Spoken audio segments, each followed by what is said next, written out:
Well, I think security is a paramount issue. I mean, people can't go without power supply, but if there's insecurity, even if you have power supply, then the situation becomes a bit risky. But let me make one clarification regarding that $1 billion facility. It's not like we're going to have to pay for it upfront in terms of a loan. I think what we're getting is the equipment, and then we will have to pay back on concessionary rates over time. But again, the challenge most people have is that look at their immediate environments. I mean, I live in Lagos, and I think that Borno State is like Lagos. I mean, I'm driving down the road, and between VI and Ikoyi, I'm passing like 20, 30, 40, 50, 100 houses, and people left, right, and center. Borno State is not like that. I think Borno has the largest landmass in Nigeria. And you actually have communities, because I did my youth service in Borno State in '87, and I worked there up till 1990. And there are actually communities in Borno State that takes you 2 days to go to. There are actually communities you can actually drive for 4 or 5 hours and not see. So the terrain it's a very, very different terrain, and it's a terrain that requires a whole different type of warfare. And if you look at the conventional equipment and the armaments that our soldiers have, they have tanks, they have artillery, they have guns, they have armored cars. But if you look at that kind of terrain, like the warfare that the Americans are fighting in Afghanistan, you find that it probably requires a lot more intelligence. You're talking about using spy drones. You're talking about using armed drones that can hover out there for a whole month, tracking all the militants, waiting for when they have their once a month meeting, and then firing. I mean, that's the kind of sophisticated warfare I think the government is thinking about. And if it's going to take us $1 billion to achieve that, we should do it. I think let's temper down the emotions.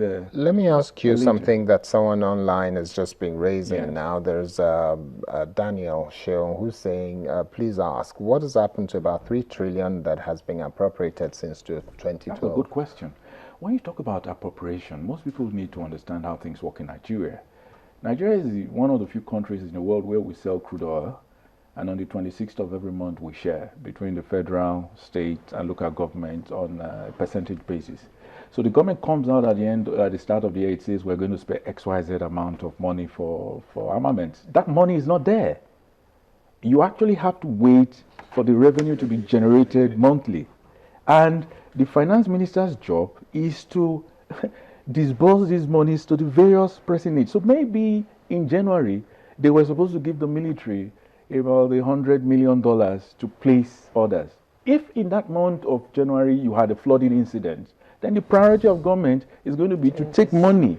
So at the end of the year, the army does not get that money in one tranche, and no supply of armament is going to wait for you to pay for. Are you by any chance implying that the so-called appropriation of 3 trillion naira, which runs into possibly over $1 billion, are you implying that it might not have been cash back? You need to confirm from the military. I recall that was it Minima, the current chief of army staff, or the head of finance of the army, saying they can tell you in reality how much they received in physical cash. In Nigeria, budgeting does not mean the same thing as receiving physical. I think Lagos State is one of the few states that has been able to overcome that challenge. People ask how come Fashola is able to execute projects. What Fashola does is they've been raising bonds. And what they do is they commit these funds to dedicated projects. So if they give a contract to a contractor, they are able to fund it from start to finish. At the federal level, unfortunately, it's not like that. Mr. Shitabe, what do you think government should be doing towards bringing these girls back? Do you think they should negotiate with them?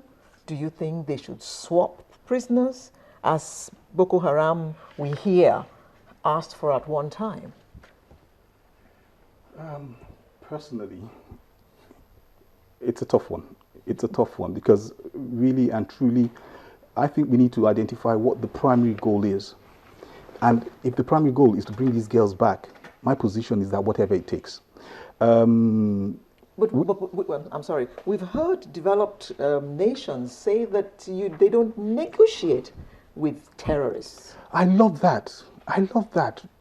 We have Israel. It's all talk, is it? Yes. We have Israel negotiating with Hamas over the exchange of prisoners. We have the United States recently doing the same thing. So there are backdoor channels. Nice term. Backdoor channels to do such things. Another backjawa trick too.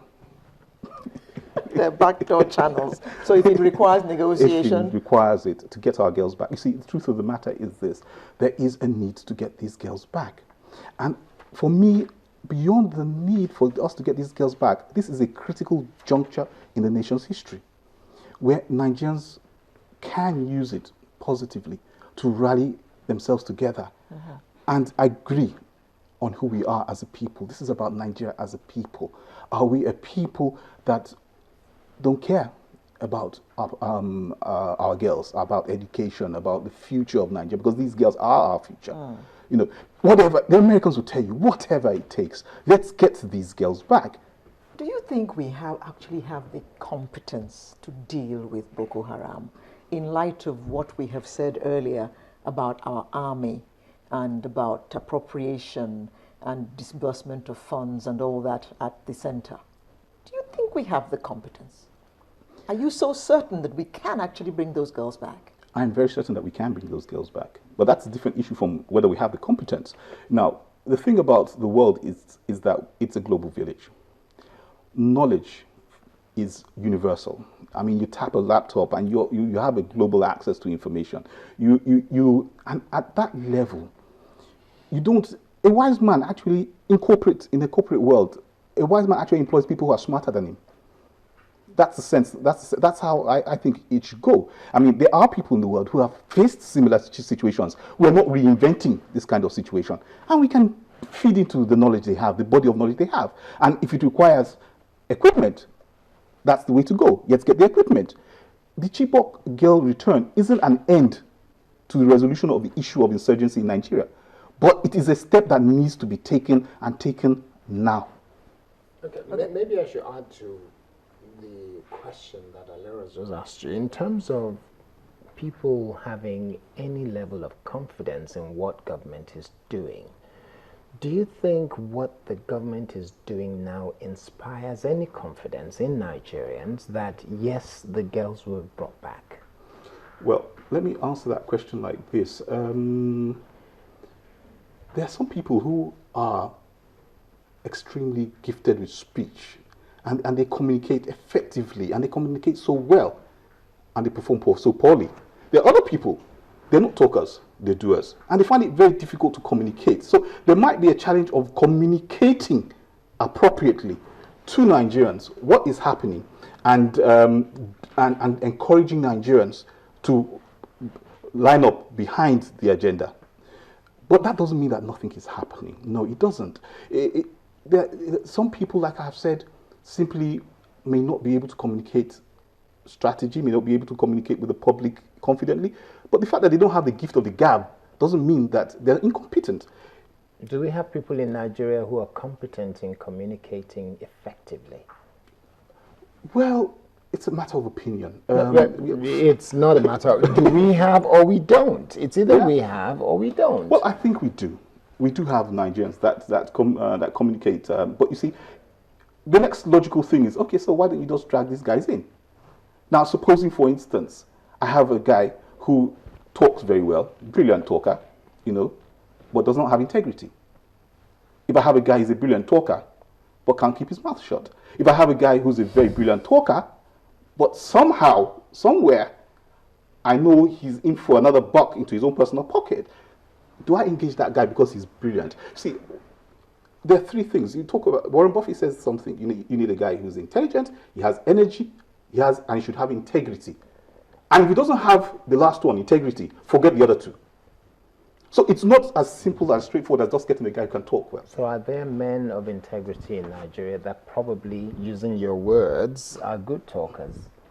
I think yes. If we scour, you're likely to find. Yes, we're likely to find. Yes, we're likely to find. Yes. There may be few and far between. Yes. And I guess the government of Nigeria should be able to do the scouring, for want of a better word, to find some of them to come into government.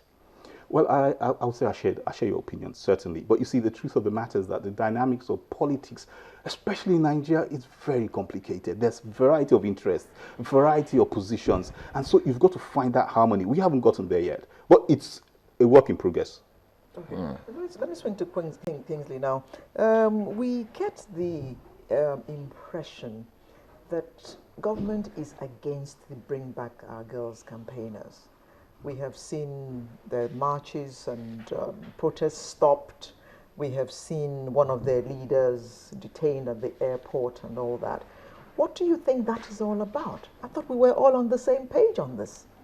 You know, I think this is a continuation of what my good friend Shitape was saying just now.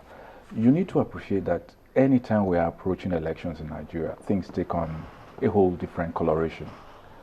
Unfortunately for the Chibok girls, the kidnapping has happened less than 7 months to election. So everything regarding that issue is being viewed with a political coloration. Yeah. The major problem we have with our political class is that they don't have the spirit of restraint. People don't know when to draw the line. People don't know when to say, you know what, on this issue, we shouldn't play politics. Let's put heads together. Let's begin to talk. I mean, you have a situation where the APC and Muhammad Buhari have prior to now been calling for amnesty, that the Boko Haram people who have gone to schools, slaughter school children, who kill indiscriminately, who kidnap 200 girls, should be granted amnesty, should be treated the same way the Niger Delta boys were treated. Payments in cash, trainings abroad on, as pilots, as engineers, and what have you. And then he survives an attack, and then suddenly he's beginning to say, you know what, we're going to defeat Boko Haram. Boko Haram is... Do we need to face a near-death situation to be able to say the truth?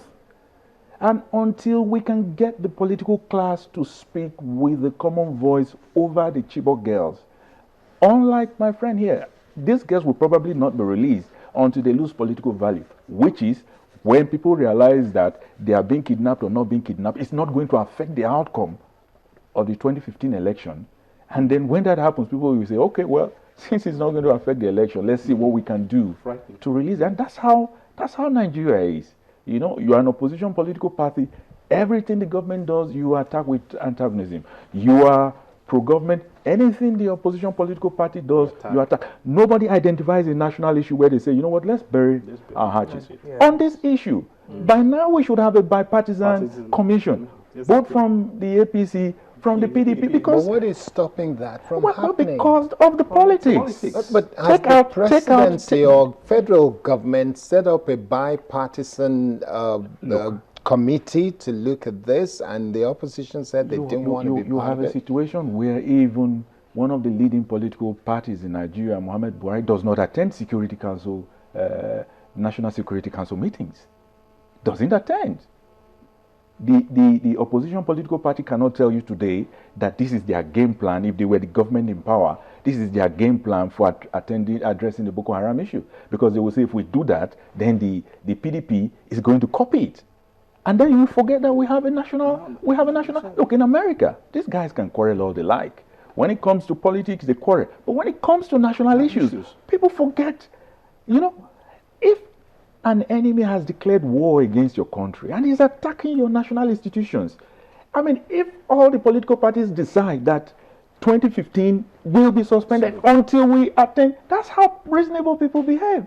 But in the midst of the Boko Haram crisis, in the midst of the Chibok girls issue, we are still, you know, thinking about 2015. Because 2015 is what matters. And Chibok girls are being viewed as part of Chibok 2015 politics. Because the longer those girls are held, the longer some people will have ammunition to attack the presidency. And so even if they have what it takes to help the presidency to rescue those girls, nobody is going to offer, so that Goodluck is going to use that as a campaign issue and say, you know, elect me in 2015 because I rescued Chibok girls. They would rather say, don't vote for him in 2015 because he didn't rescue Chibok girls. So the bane of Nigeria is our politics. And until you fix that, these Chibok girls are just like, how do you say it? Symptoms of the larger problem. During the course of the week, was it last week, civil society came out and had a campaign and said, no elections in 2015 until this matter is sorted out. I think we need to push the plates Yeah, we need to push that plate. Like he had rightly pointed out, we've got to get to, I said it at the very beginning of the program, we've got to get to a bipartisan position where we see this issue as a national issue. Which it is. It is a national issue. issue. And therefore it doesn't matter. And in any case, the truth of the matter is that you need to have a country to have an election. If the insurgency escalates, I get away with doing 200 girls. I know what stops me from doing another 300, 400, 500. Then I go on across and the country. Then across the country. Yeah. So where will you hold the election? So we've got to sort this problem out first. Okay.